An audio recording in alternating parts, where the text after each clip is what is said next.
In Basic Physics Lesson 2, we will discuss fluids in various formats and their characteristics as well as how temperature and pressure affect them. The two most commonly used systems of measurement are the English system and the metric system.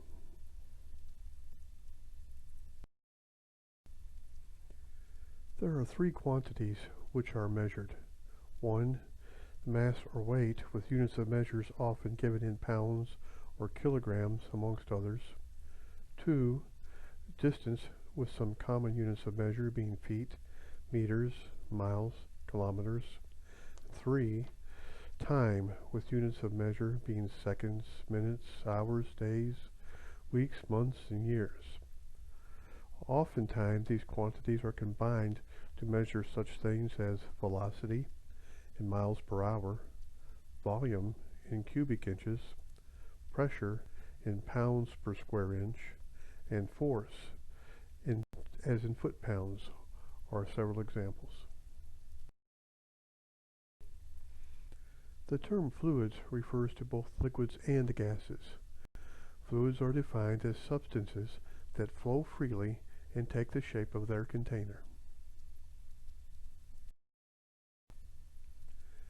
Some of the characteristics of fluids are: they have no definite shape and conform to the shape of their container. They readily transmit pressure. Gases fill their containers completely. Gases are lighter than equal volumes of liquid. And gases are highly compressible. Liquids are only slightly so.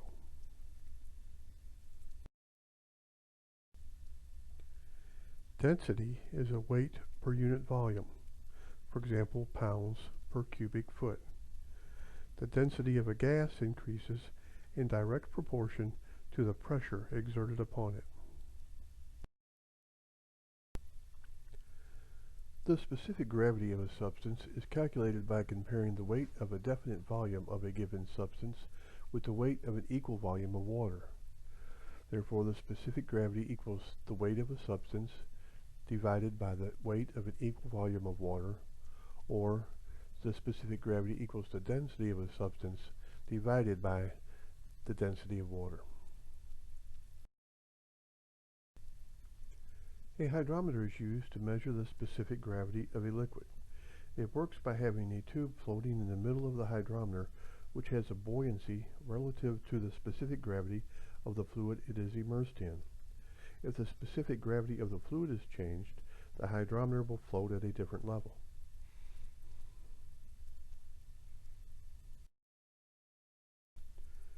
Archimedes' principle states that the weight of an object submerged in water is reduced by the amount of water it displaces. There are 4 temperature scales: Celsius, Fahrenheit, Kelvin, and Rankine.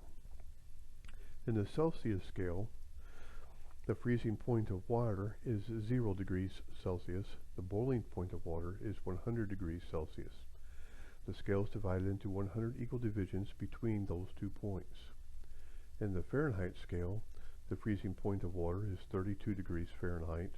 The boiling point of water is 212 degrees Fahrenheit, and the scale is divided into 180 equal divisions between those 2 points.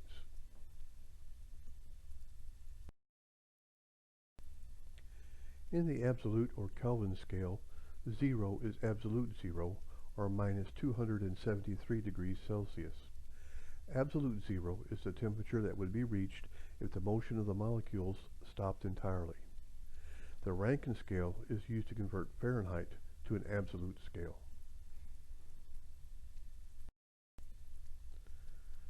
To convert from degrees centigrade to Kelvin, add 273 to the temperature in centigrade to arrive at your temperature in Kelvin. To convert temperatures in Fahrenheit to temperatures in absolute Fahrenheit, add 460 degrees if the temperature is above 0. If the Fahrenheit reading is below 0, subtract the reading from 460 degrees.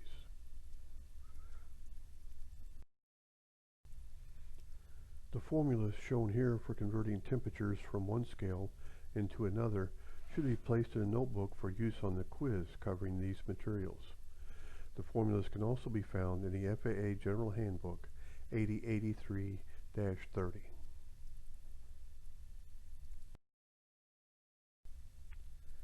Pressure is a force divided by the surface area it acts upon, often expressed in pounds per square inch or in inches of mercury. A solid exerts pressure due to its mass only in the direction of gravitational attraction. A liquid exerts pressure upon the surfaces it comes in contact with, but this pressure varies with the depth of the liquid. A gas exerts an equal pressure in all directions. The atmosphere extends above the Earth about 500 miles. The part of the atmosphere in which nearly all flying takes place is called the troposphere and extends to roughly 40,000 feet above the Earth's surface. If we were to measure the weight of a 1-inch column of air that extended from the Earth's surface to the top of the atmosphere, it would weigh 14.7 pounds under standard atmospheric conditions. The weight of the air above any point in that column decreases with increased altitude.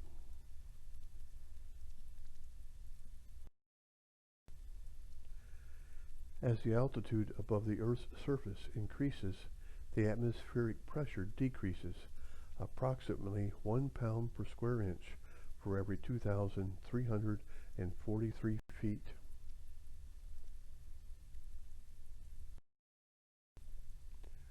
Absolute pressure is measured from absolute zero pressure. Gauge pressure is used on all ordinary gauges and indicates pressure in excess of atmospheric.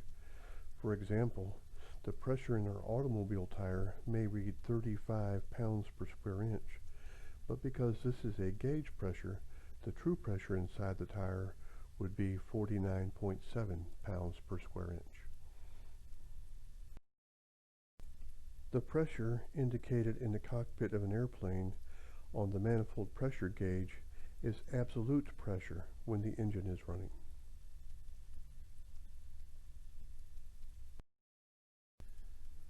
The engine oil pressure gauge, however, measures gauge pressure.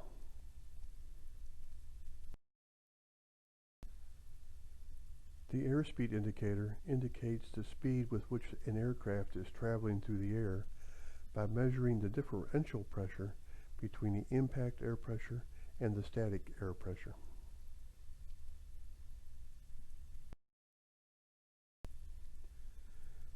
Molecules in a gas are spaced relatively far apart and are in constant motion.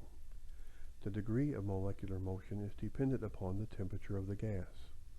The higher the temperature, the more molecular motion. The more molecular motion in a closed container, the higher the pressure. Boyle's law states that as the pressure of a gas increases while its temperature is held constant, its volume will decrease in direct proportion to the increase in pressure. This is illustrated in the drawing to the right of the screen.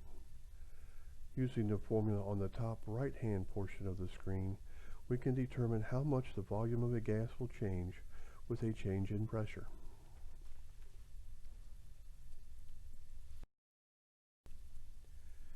Here is an example of a Boyle's law problem where we are given an initial volume of 40 square inches, an initial pressure of 25 psi gauge, a final pressure of 60 psi gauge, and we want to find our change in volume due to the increase in pressure.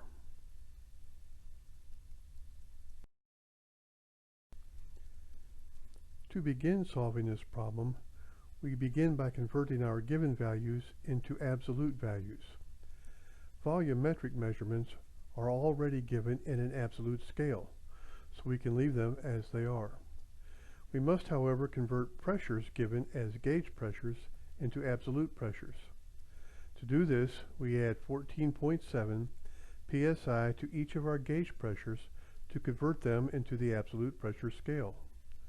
Our initial pressure of 25 psi gauge then becomes 39.7 psi absolute, and our final pressure then becomes 74.7 psi absolute.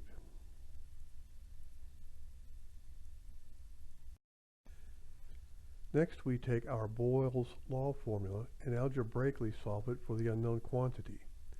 In this example, that is the final volume. That gives us, for an equation, our initial volume times our initial pressure divided by our final pressure equals our final volume. We next insert our given values into this equation.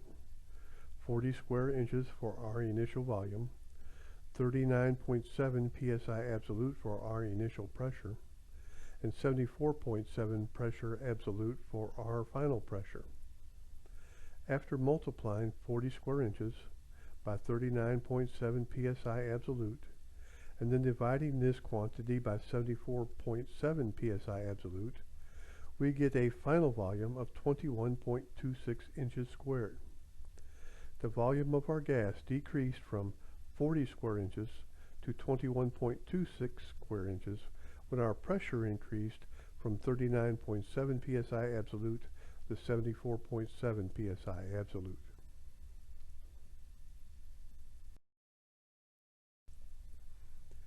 In this Boyle's law example, instead of trying to find the change in volume after an increase in pressure, we are instead going to find the change in pressure due to an increase in volume.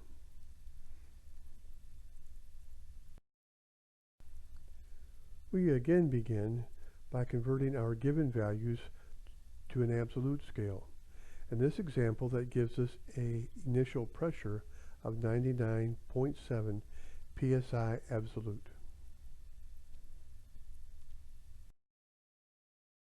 Our next step will be to algebraically solve our formula for the unknown quantity, which in this example is our final pressure. That gives us, for a formula, our initial volume multiplied by our initial pressure divided by our final volume equals our final pressure. Once we insert our given values into this formula and perform the necessary calculations, we get a final pressure of 61.35 psi absolute. We then convert this answer back into a gauge pressure by subtracting 14.7 psi, leaving us with a final answer of 46.64 psi gauge.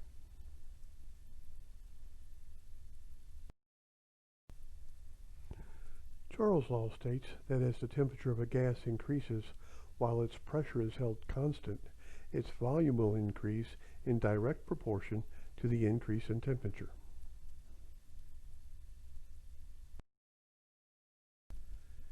In this example of a Charles' law problem, we are asked to determine what our final volume will be after a temperature increase from 40 degrees Fahrenheit to 180 degrees Fahrenheit. We are given an initial temperature of 40 degrees, a final temperature of 180 degrees Fahrenheit, and the initial volume of 15 square inches. Again, we must first convert our temperatures to an absolute scale. Because our initial temperatures are given to us in a Fahrenheit scale, we will add 460 to each of them to obtain temperatures in the Rankine scale. This gives us an initial temperature of 500 degrees Rankine and a final temperature of 640 degrees Rankine.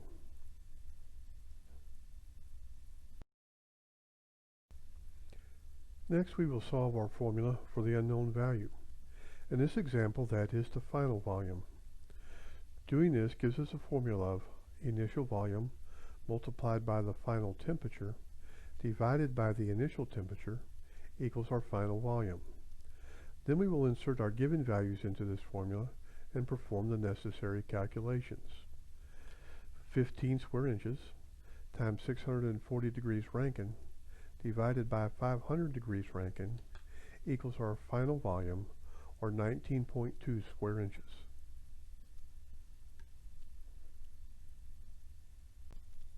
What if we were asked to solve a Charles' law problem? Well, we were asked to find a change in temperature due to a change in volume, where we were given an initial temperature of 65 degrees Fahrenheit, an initial volume of 25 cubic inches, and a final volume of 32 cubic inches. We begin again by converting our temperature into an absolute scale by adding 460 to our initial temperature of 65 degrees Fahrenheit to get our initial temperature in the absolute scale of 525 degrees Rankine. We then solve our formula for the unknown quantity, which in this example is the final temperature. That gives us the final temperature equals the final volume multiplied by the initial temperature divided by the initial volume. Again, insert our given values into this formula and perform the necessary calculations. 32 square inches times 525 degrees Rankine divided by 25 square inches gives us an answer of 672 degrees Rankine. We then convert that answer back into the Fahrenheit scale by subtracting 460 to get a final answer of 212 degrees Fahrenheit.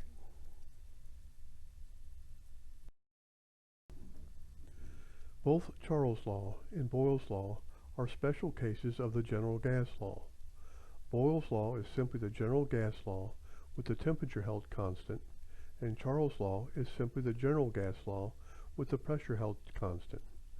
When we combine Charles' law and Boyle's laws, we get the general gas law of the initial pressure multiplied by the initial volume divided by the initial temperature equals the final pressure multiplied by the final volume divided by the final temperature.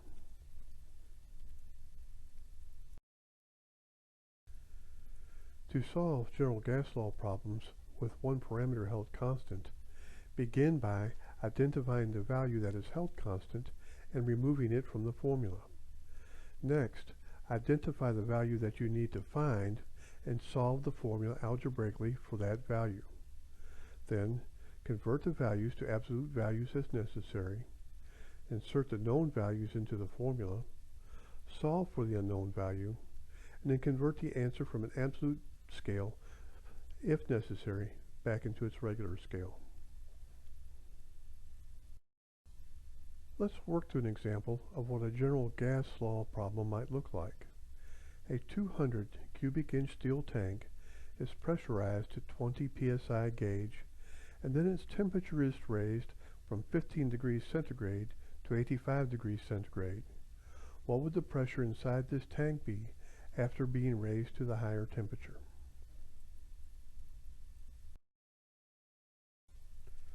First, we need to recognize that if this is a steel tank, its volume is not likely to change, and therefore we will consider it a constant. And next we will want to convert our given values into the absolute scale. To do this with pressure, our given value is 20 psi gauge. To it we add 14.7 psi to get an absolute pressure scale reading of 34.7. To convert our two temperatures in degrees Celsius to an absolute scale, we add 273 to each of them to get 288 degrees Kelvin for our initial temperature and 358 degrees Kelvin for our final temperature.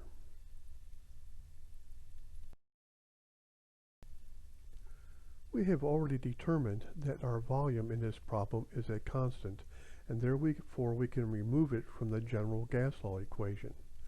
Once we have done that, that leaves us with a formula of our initial pressure divided by our initial temperature equals our final pressure divided by our final temperature. In this problem, we're going to be trying to find our final pressure after a change in temperature.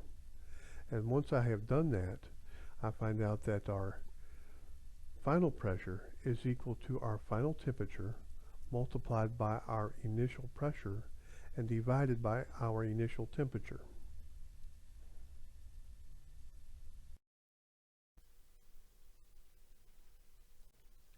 And next, we insert our given values into this formula. That gives us 358 degrees Kelvin times 34.7 pounds per square inch absolute divided by 288 degrees Kelvin. We do those calculations, and that leaves us with 43.13 pounds per square inch absolute. To convert my absolute pressure into gauge pressure, I subtract 14.7 pounds per square inch from 43.13 pounds per square inch absolute to leave me with 28.43 pounds per square inch gauge. Avogadro's law states that at the same temperature and pressure, equal volumes of different gases contain equal numbers of molecules, regardless of the size of the molecule.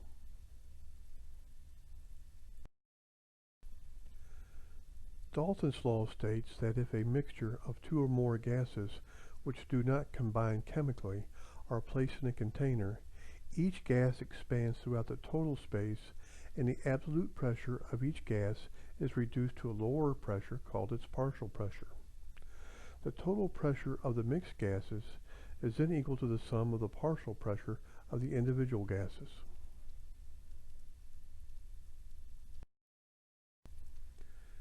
If I mix together the oxygen, nitrogen, argon, water vapor, and carbon dioxide shown in this example, the total pressure of that mixture will be equal to the sum of the partial pressures of each individual gas before they were mixed. When a force is applied to one end of a bar, the force travels straight through the bar to the other side. When a force is applied to one end of a column of a confined liquid, that force is transmitted equally in all directions.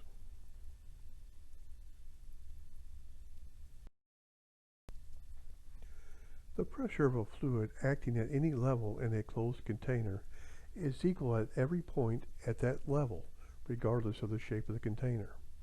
Pressures at lower levels are greater, however, than the pressures at higher levels because of the added weight of the fluid above the lower levels. The pressure at the bottom of a column of liquid is caused by the height of the liquid and is not affected by the quantity of the fluid or the shape of the container.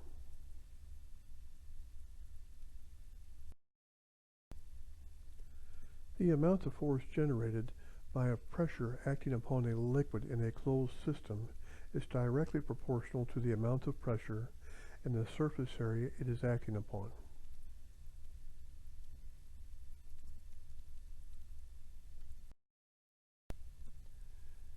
In a closed liquid system with two pistons, the pressure at every point in the system is equal, which means in a system such as the one depicted here, the pressure under piston 1 is equal to the pressure under piston 2. Because of this fact, and that the force acting upon a piston is directly related to the area the pressure is acting upon, we can determine how much output force is achieved with a given input, or how much input force is needed to obtain a given output force. But because we are able to create a larger output force in this system for a given input, we must move the input piston a greater distance than the output piston moves. The relationship between the distances each piston moves is related to the ratio of the forces acting upon each piston and to the ratio of the area of each piston.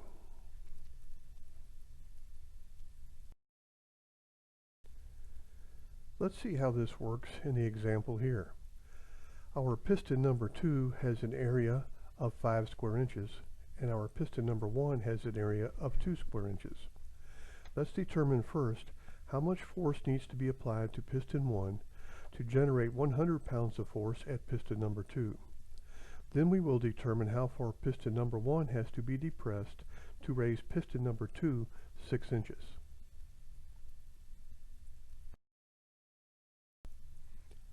We will begin by finding the system pressure. Since we know that the pressure beneath a piston is equal to its force divided by its surface area, we can find that the pressure under piston 2 is equal to 100 pounds divided by 5 square inches equals 20 pounds per square inch.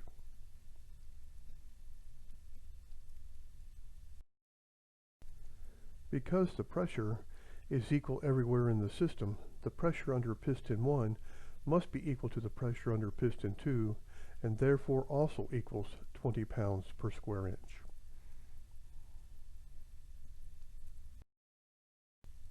Now that we know the pressure under piston 1, we can multiply it by the area of piston 1 to find out the force we must apply to piston 1 to lift 100 pounds at piston number 2. 20 pounds per square inch times 2 square inches equals 40 pounds, or 40 pounds of force must be applied to piston 1 to lift 100 pounds with piston 2.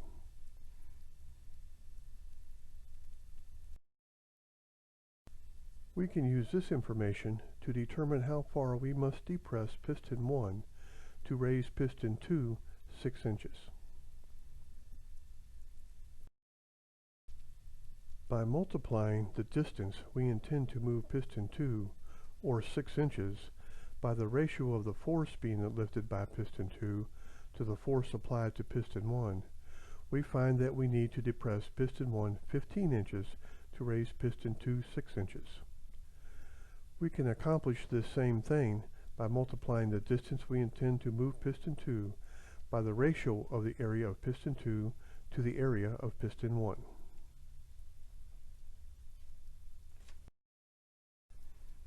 If a piston in a cylinder has a piston rod attached to one side, and the rod extends outside of the cylinder, then the force acting upon the side of the piston without the rod is greater than the force acting upon the side of the piston with the rod. The area of the piston rod must be subtracted from the total area of the piston to calculate the forces acting upon both sides of the piston. In this drawing, you can see a piston in a fluid system with a piston rod extending outside of the system. Let's assume a system pressure of 20 pounds per square inch, an area of the piston of 5 square inches, and an area of the rod of 1 square inch. In a snapshot of this system, taken as it is depicted, how can we determine how much force is acting upon this piston and in what direction is it acting? We have already determined how to find out the amount of force acting upon the left side of this piston. Force equals pressure times area. Here we have 20 pounds per square inch times 5 square inches for a force of 100 pounds acting upon the left side of this piston.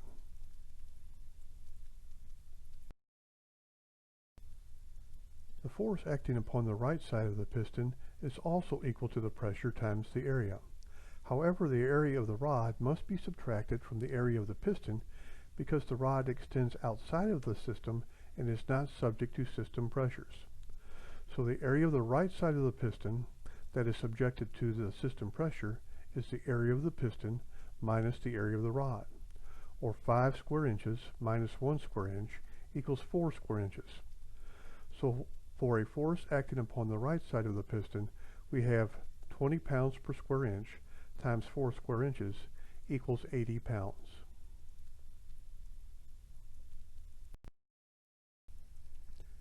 This gives us a resultant force, or the difference between the forces acting upon the two sides of this piston, of 100 pounds minus 80 pounds, or 20 pounds.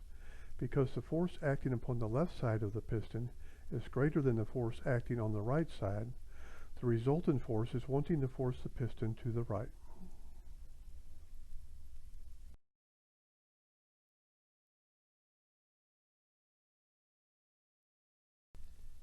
Bernoulli's principle states that if energy is neither added to nor subtracted from a fluid in motion, any increase in its velocity will cause a corresponding decrease in pressure. The greater the increase in velocity, the greater the decrease in pressure. We can see how pressure and velocity of a moving fluid are related in this drawing. In the left side of the drawing, we see the fluid depicted as moving from left to right.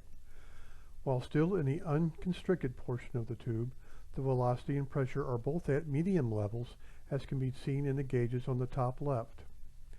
As the fluid moves through the constricted portion of the tube, we can see on the gauges in the bottom center the velocity increases and the pressure decreases.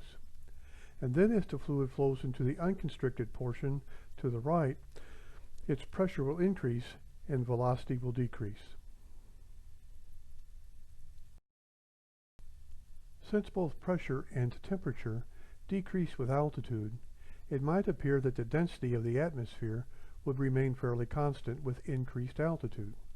However, because pressure drops much more rapidly with increased altitude than does the temperature, density actually decreases with increased altitude.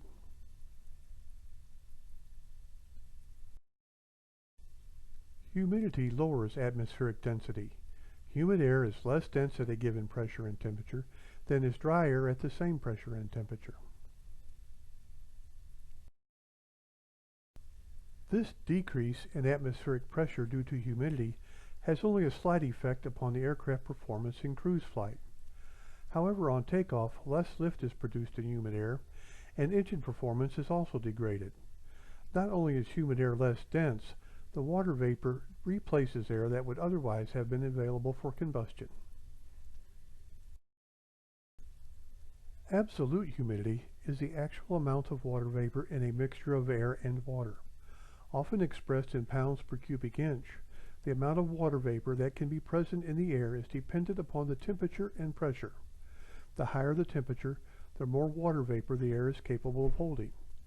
When the air has all of the water vapor it can hold at the prevailing temperature and pressure, it is said to be saturated.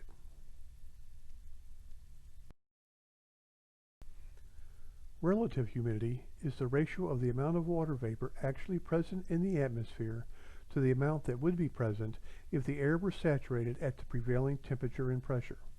This ratio is usually expressed as a percentage.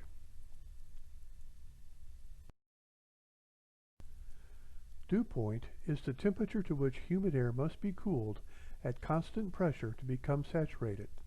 At the dew point, fog may begin to form.